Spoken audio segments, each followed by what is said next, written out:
Puncak Kehidupan. Bab 396. Hei, kamu mau kemana, Alex?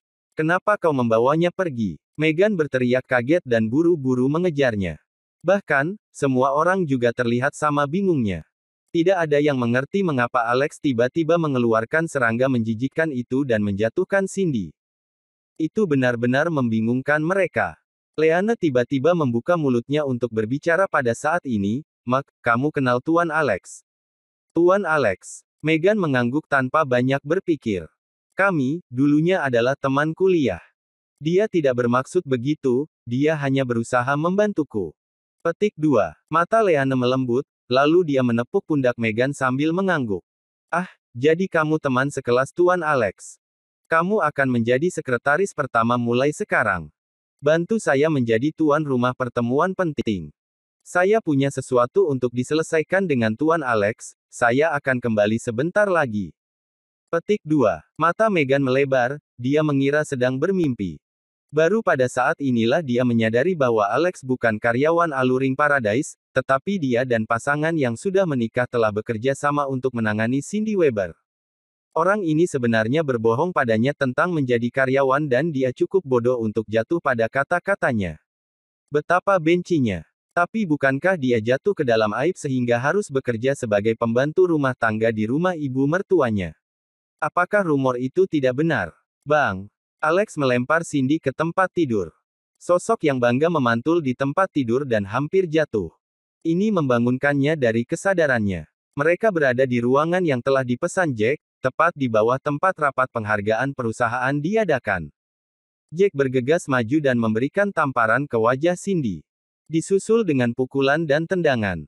Sebelumnya, dia sempat menahan diri karena berada di depan karyawan perusahaan.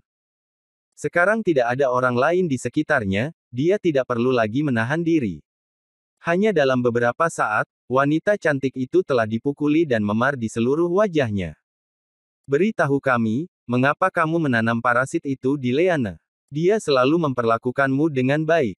Namun, Cindy mengabaikan Jack. Seolah-olah pukulan yang mendarat di tubuhnya tidak sakit sama sekali. Pada akhirnya, Alex mengambil tindakan. Dengan soul banishing touch, dia hanya bertahan beberapa detik sebelum menumpahkan semuanya dengan jujur. Tetapi pengakuannya tidak dapat diterima oleh Leanne. Alasannya adalah bahwa dia mencintainya. Oh! Mulut Alex terbuka lebar saat dia menatap Cindy, sebelum mengalihkan pandangannya ke arah Leanne dengan ekspresi aneh di wajahnya. Sejujurnya, mengesampingkan berbagai aura yang mengelilingi mereka, keduanya adalah wanita cantik yang diburu oleh para pria. Sangat disayangkan ada sesuatu yang berbeda dengan orientasi Cindy. Cindy melanjutkan pengakuannya dengan cerita melodramatis. Tapi Alex tidak lagi tertarik untuk mendengar lebih banyak tentang cintanya yang bengkok dan obsesif. Dia menghancurkan botol kaca di tangannya. Termasuk parasite yang selama ini ada di Leanne. Cindy memuntahkan seteguk darah dan berguling-guling di tempat tidur sebelum akhirnya jatuh ke tanah, meratap sepanjang waktu. Dengan kematian parasit anak, parasit ibu memberontak dan mulai menggigit inangnya, dia telah kehilangan setidaknya separuh hidupnya. Tuan Trent, Nyonya Leanne, saya serahkan sisanya kepada Anda. Aku masih punya sesuatu untuk diselesaikan, jadi aku akan pergi. Leanne dengan cepat mengulurkan tangan untuk menghentikannya. Kamu bahkan belum makan apa-apa, bagaimana kamu bisa pergi? Ayo, Anda adalah penolong saya, Tuan Alex.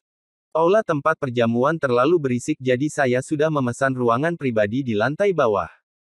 Ini restoran yang bagus di sana, ayo turun dan makan bersama. Alex mengangguk dengan lembut, melihat bahwa dia tidak akan bisa menolak. Setengah jam kemudian, dia kenyang dengan anggur dan makanan.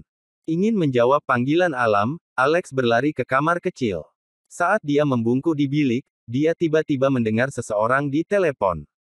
Dia mengabaikannya pada awalnya, tetapi ketika dia mendengar nama, Dorothy Essex, dia menjadi bersemangat dan mendengarkan dengan seksama. Ya, Beatrice Essex minum cukup banyak. Dia belum mabuk, meskipun dia cukup tersihir oleh Mas. Saat dia mendengar berita tentang Mas, dia langsung setuju. Kakak, Spark, apakah kamu siap? Ketika kamu siap, aku akan membawanya untuk kamu. Bisakah aku memiliki sedikit rasa juga? Aku juga memiliki kesan yang sangat baik tentang dia. Bab 397.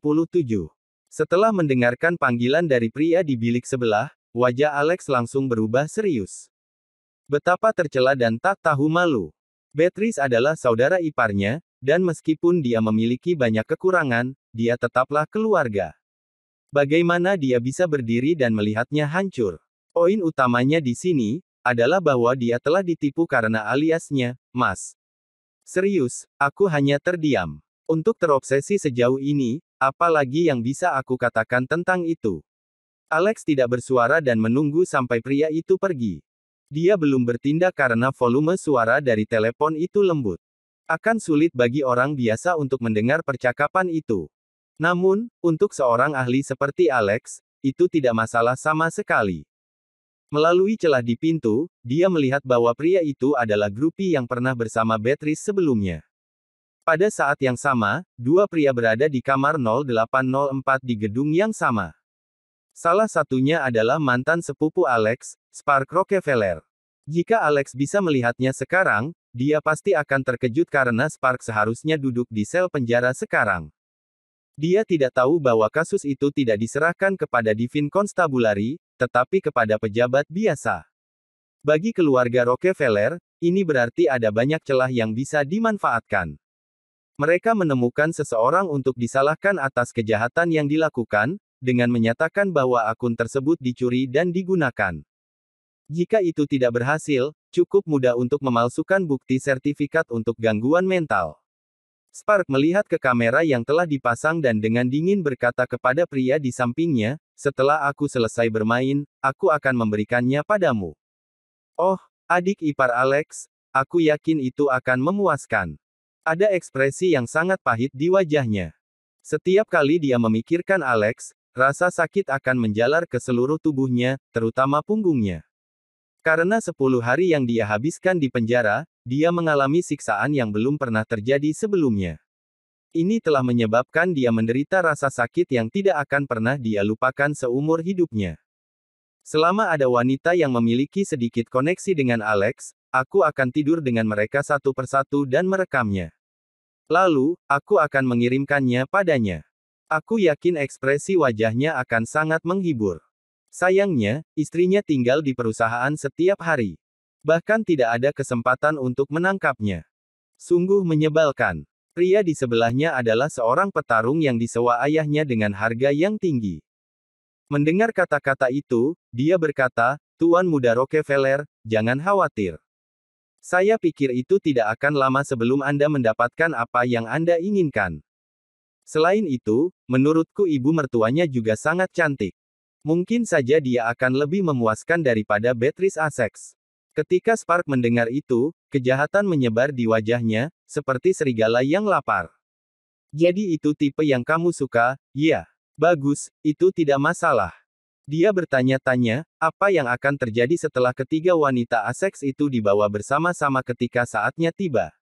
Alex sangat marah sehingga dia akan muntah darah. Dia ingin Alex menjalani sisa hidupnya dalam kesedihan dan penyesalan mulai sekarang. Pada saat yang sama, di ruang pribadi tertentu di restoran, wajah Beatrice memerah karena semua anggur yang dia minum. Mona Weiss juga bersamanya. Dua lainnya adalah penggemar Zendaya, satu adalah Harry Trump, sementara yang lain adalah Jefferson. Mereka berdua dari Michigan University. Tentu saja aku tidak berbohong padamu, Beatrice. Aku hanya dapat menghubungi Mas melalui koneksi saudara. Kamu tahu bahwa sepupu aku berasal dari salah satu departemen rahasia tentara. Ternyata mereka bekerja di unit yang sama. Ayo cepat. Mas benar-benar sibuk, begitu dia melihatmu, dia akan pergi. Pria bernama Jefferson mencoba yang terbaik untuk membujuk Beatrice. Itu juga pria yang sama yang menelepon di kamar kecil sebelumnya. Bab 398. Beatrice merasa pusing. Ketika dia mengingat gambar heroik Mas yang menyelamatkannya, dia menjadi lebih mabuk. "Baiklah, aku akan pergi denganmu sekarang." Petik 2. Beatrice mengikuti Jefferson keluar dari ruangan. Hanya Mona dan Harry yang tersisa. Harry lebih dari orang yang jujur, jadi dia gugup dan berkata dengan cemas, "Bukankah ini buruk jika kita melakukan ini, Mona?" Sesuatu yang besar mungkin terjadi ketika saatnya tiba. Petik 2. Mona ragu-ragu sejenak, lalu mengetuk pesan yang baru saja dia terima, memberitahu dia bahwa dia baru saja menerima 500.000, sebelum berkata, mengapa itu penting? Beatrice hampir gila karena topeng itu. Membiarkannya kalah sekali akan baik untuknya. Itu akan membuatnya tetap membumi tanpa pikiran aneh apapun dan membuatnya melupakan Mas. Lebih baik jika kamu memikirkan bagaimana kamu ingin membelanjakan uang yang baru saja kita terima. Bukankah kamu ingin membeli mobil? Harry segera mulai tertawa dia mendengarnya. Beatrice mengikuti Jefferson ke pintu kamar 0804. Dia sangat bersemangat di dalam, apa yang harus dia katakan pertama kali pada pertemuan mereka. Namun, anggur membuatnya sulit memikirkan apapun. Dia bahkan merasa tubuhnya luar biasa hangat, seperti api yang menyala di area di bawah perutnya. Dia tidak peduli, karena dia akan segera melihat Mas, dan kegembiraan menguasai semua yang dia rasakan. Tapi dia tidak akan pernah menyangka bahwa sahabatnya sendiri telah menjualnya. Sebuah obat telah dicampur ke dalam anggur yang dia minum. Klik. Saat itu, pintu kamar terbuka. Spark, yang mengenakan topeng, berdiri di pintu. Kakak. Mas. Aku. Beatrice tergagap gugup. Karena Spark sengaja berpakaian seperti topeng, ditambah dengan efek obat dan alkohol, dia sama sekali tidak bisa membedakannya. Itu aku. Kamu di sini, masuk. Spark tersenyum, Beatrice tampak lebih menarik dalam keadaan mabuknya, dan dia tidak sabar untuk mulai menggosokkannya ke tanah sepanjang malam. Tapi dia perlu menahan diri saat ini. Dia perlu bermain dengannya dengan benar, dan memastikan untuk mengambil semua gambar juga. Dia melambaikan tangannya, memberi isyarat agar Jefferson pergi. Meskipun Jefferson benar-benar ingin tinggal dan berpartisipasi di bagian selanjutnya dari permainan, dia hanya bisa pergi ketika Spark tidak mengatakan apa-apa lagi. Ketika Beatrice memasuki ruangan, dia melihat kamera yang telah dipasang, dan tertegun sejenak. Namun, dia tidak terlalu memikirkannya, segera berkata, Saudara Mas, nama saya Beatrice Essex. Terima kasih telah menyelamatkan saya di konser kemarin. Aku di sini untuk berterima kasih. Yah, itu hanya masalah kecil. Jangan khawatir tentang itu. Begitu dia memainkan peran Mas dan menyaksikan Beatrice perlahan memasuki keadaan ini, dia akhirnya melepaskan semua kepura-puraan, mendorongnya ke tempat tidur saat dia melompat di atasnya. Apa yang kamu lakukan? Lepaskan saya. Apa yang aku lakukan? Apakah kamu tidak mencintaiku? Aku hanya ingin mencintaimu dengan benar. Bukankah bagus aku memenuhi keinginanmu? Spark tertawa terbahak-bahak. Apa? Bagaimana kamu bisa melakukan ini? Tidak. Kamu bukan Mas. Aku memakai topeng, jadi saya Mas. Si cantik kecil, tidakkah kamu merasa panas? Tidakkah Anda merasa putus asa untuk sentuhan seorang pria? Aku akan mengatakan yang sebenarnya, kamu sudah dibius, dan sudah terlambat untuk menyesalinya sekarang. Itu akan segera menjalar ke seluruh badan. Aku mendengar bahwa kamu juga perawan, luar biasa. Suara mendengung bergema di benak Beatrice, dia tidak bisa menerima apa yang terjadi. Dia berjuang dengan panik, tetapi dia bisa merasakan kekuatannya berkurang. Sebaliknya, keinginan di hatinya telah diperkuat, dan beberapa bagian dari dirinya benar-benar merasa bahwa Spark adalah Mas. Tidak. Serpihan alasan terakhir membuatnya menggelengkan kepalanya dan berjuang lebih keras saat air mata penyesalan mengalir di matanya tanpa suara. Dia tahu bahwa dia akan segera menyerah pada nasibnya tanpa cara melarikan diri. Spark menjadi lebih bersemangat. Dia merobek jaket Beatrice dengan mudah, dan hendak melepas celananya ketika tiba-tiba, sebuah suara sama berbicara, apakah kamu pernah mendapatkan tendangan dari bermain pura-pura? Bab 399.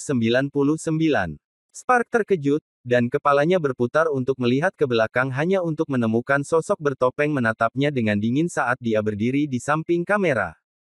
Kamu? Siapa kamu? Kegembiraan di Spark segera padam, seperti nyala api yang telah padam. Matanya melihat sekeliling, mencari seseorang, untuk pengawalnya. Pengawalnya jelas-jelas ada di kamar mandi, tapi kenapa dia belum keluar? Kenapa dia tidak bereaksi? Kamu berpura-pura menjadi aku, dan kamu bertanya siapa aku. Alex mengangkat kakinya, menendang Spark dan membuatnya berjungkir balik di udara. Tubuhnya membentur meja samping tempat tidur dan darah mengalir deras dari dahinya. Beatrice berjuang untuk bangun. Ketika dia melihat topeng lain, pikirannya bahkan lebih campur aduk. Kamu, apakah kamu Mas yang asli? Alis Alex berkerut, dan dia mengangguk. Dia tidak ingin Beatrice tahu bahwa dia adalah Mas. Dia telah merencanakan untuk membiarkan Spark bermain berpura-pura sebagai topeng sebentar, dengan sengaja membuatnya menderita penganiayaan dan ketakutan tingkat tertentu. Biarkan dia belajar pelajarannya. Baru kemudian dia muncul. Itu bagus, Mas, aku. Efek obat meledak tiba-tiba. Dia mulai menerjang ke arah Mas asli. Dia memeluknya dengan erat, mengerucutkan bibir merahnya. Menamparkan. Alex benar-benar tanpa ampun, dan menamparkan wajah Beatrice. Hah? Kenapa kau memukulku? Pikiran Beatrice mulai jernih. Karena kamu sudah dibius, dan kamu bingung. Aku membangunkanmu. Mata Beatrice berbingkai merah, dan wajahnya terasa panas saat dia menundukkan kepalanya. Oh, terima kasih. Alex menggelengkan kepalanya. Kali ini, dia menjatuhkannya. Spark mencengkeram dahinya yang berdarah, wajahnya penuh ketakutan saat dia berteriak keras, "Ah King! Saudara King! Keluar!" Dia berteriak memanggil pengawalnya. Apakah kamu berbicara tentang pria di kamar kecil? Maaf, dia sudah mati. Alex berkata dengan acuh tak acuh, melepas topengnya saat dia melakukannya. Alex. Itu kamu. Spark hampir mulai panik saat dia melihat wajah Alex. Kamu Mas di konser Zendaya. Dia benar-benar tidak mengharapkan ini. Bagaimana mungkin ada kebetulan seperti itu di dunia? Jadi, pria yang sering dibicarakan Beatrice itu sebenarnya adalah saudara iparnya sendiri. Alex tidak menyangkal atau mengakuinya. Dia hanya menggelengkan kepalanya dan berkata, Spark, aku pikir kamu berada di penjara untuk sementara waktu. Karena kita adalah keluarga, aku bersikap lunak padamu, mengembalikan hidupmu untuk sementara. Sayangnya, sepertinya kamu tidak tahu bagaimana menghargai itu, dan sekali lagi, kamu telah melakukan sesuatu yang pantas untuk mati. Dia menghela nafas, lalu melanjutkan dengan belak-belakan, kalau begitu, mari kita lakukan dengan cara ini. Aku akan membiarkan kamu memilih bagaimana kamu ingin mati. Dia telah mendengar semuanya dengan jelas. Spark punya rencana tidak hanya untuk berurusan dengan Beatrice, tetapi juga Dorothy dan Claire. Bagaimana mungkin ancaman ini dibiarkan hidup? Spark benar-benar panik sekarang. Dia tahu bahwa kekuatan dan keterampilan seni bela diri Alex bukanlah sesuatu yang bisa dia harapkan untuk diatasi. Bam! Dia berlutut di tanah, air mata pahit mengalir dari matanya. Lepaskan hidupku, Alex. Aku tahu aku salah, aku benar-benar tahu itu. Obsesi aku dengan balas dendam membutakanku, tolong lepaskan aku. Aku akan menjadi anjing pangkuanmu di masa depan, aku bahkan tidak akan berpikir untuk menentang apapun yang kamu minta dariku. Aku juga akan mengembalikan Rockefeller Group, aku akan mengembalikan semuanya, oke. Alex menggelengkan kepalanya. Sudah terlambat. Melihat ekspresi di wajah Alex tetap tidak berubah dan hatinya sudah ditentukan, Spark melompat dan berkata, apakah kamu benar-benar berani membunuhku, Alex? Jangan lupa bahwa masyarakat berada di bawah aturan hukum, dan ini adalah hotel. Ada kamera di mana-mana. Jika kamu membunuhku, kamu akan dihukum mati juga. Apakah itu kata-kata terakhirmu? Setelah Alex selesai berbicara, dia melirik Beatrice. Meski sudah pingsan, efek obat itu masih ada di tubuhnya dan belum hilang. Jika obat itu tetap berada di tubuhnya untuk waktu yang lama, itu akan menyebabkan masalah di masa depan. Spark mengambil kesempatan itu sementara perhatiannya di tempat lain. Bab 400. Alex mengulurkan tangan ke udara kosong, mengumpulkan chi-nya dan meraih Spark langsung di udara dan menariknya kembali. Kemudian, dia menggunakan telapak tangannya untuk mengetuk kepala Spark dengan ringan. Bang! Spark mengerang pelan, jatuh ke tanah. Dia tidak terluka di luar, tetapi jaringan di otaknya telah hancur total sebelum dia menghembuskan nafas terakhirnya. Karena kita saudara, aku akan memberimu kematian yang mudah. Alex memenggal Spark dengan satu pukulan acuh tak acuh. Ini bukan pertama kalinya dia membunuh seseorang, dan sepertinya itu sudah menjadi kejadian biasa. Kemudian, dia menelepon Ana. Aku punya sesuatu yang aku butuh bantuanmu. Aku baru saja membunuh 2 orang. Petik 2. Cara dia mengatakannya terdengar semudah menyembelih 2 ekor ayam. Masalahnya, ketika Ana menerima telepon, dia sedang mandi. Moodnya langsung anjlok. Apakah kamu serius? Kamu baru saja membunuh 2 orang dan kamu mengatakan itu kepadaku. Tidak bisakah kamu menanganinya sendiri? Tidak, kata Alex. Aku tidak senggang sekarang, aku sedang mandi, jawab Ana. Alex terdiam. Kamu bisa mandi nanti. Aku paling benci ketika seseorang menggangguku saat aku mandi. Mungkinkah kamu memiliki waktu pribadi selama mandi? Alex tidak bisa menghentikan bayangan yang muncul di benaknya, napasnya menjadi sesak seketika. Sebelum dia bisa meledak, dia dengan cepat melemparkan insentif. Aku bisa meningkatkan pukulan Dragon Tooth kamu. Ada keheningan dari sisi lain selama 2 menit sebelum Ana akhirnya berkata, beri aku alamatnya, aku akan segera ke sana. Kemudian, panggilan terputus. Alex memakai kembali topeng sekali lagi dan membantu Beatrice berpakaian. Di masa lalu, dia kadang-kadang melihatnya mengenakan piyama seksi, tetapi itu adalah pemandangan yang langka sekarang. Mau tak mau dia mengakui bahwa kedua saudara perempuan Essex itu pasti mewarisi semua poin bagus yang dimiliki Claire. Tidak ada keraguan mengapa dia disebut primadona kampus. Adapun payudaranya. Yah, Alex telah mencuci pakaiannya berkali-kali, jadi dia sangat akrab dengannya. Bahkan yang dia kenakan sekarang adalah salah satu yang dia ingat dengan sangat baik dan telah dicuci dengan tangan sebelumnya. Setelah melihatnya, dia tidak berani membuang waktu lagi dan dengan cepat membantunya menyingkirkan obat di tubuhnya. Saat itu, dia mendengar gerakan di luar pintu. Dia pikir Ana yang datang dengan cepat. Tetapi ketika dia membuka pintu, Jefferson jatuh. Ah, saudara Spark.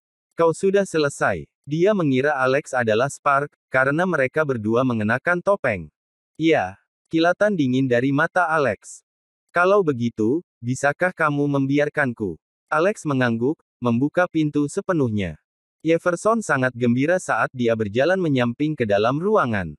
Kemudian, dia melihat Spark tergeletak di tanah. Kak, kamu bukan saudara Spark.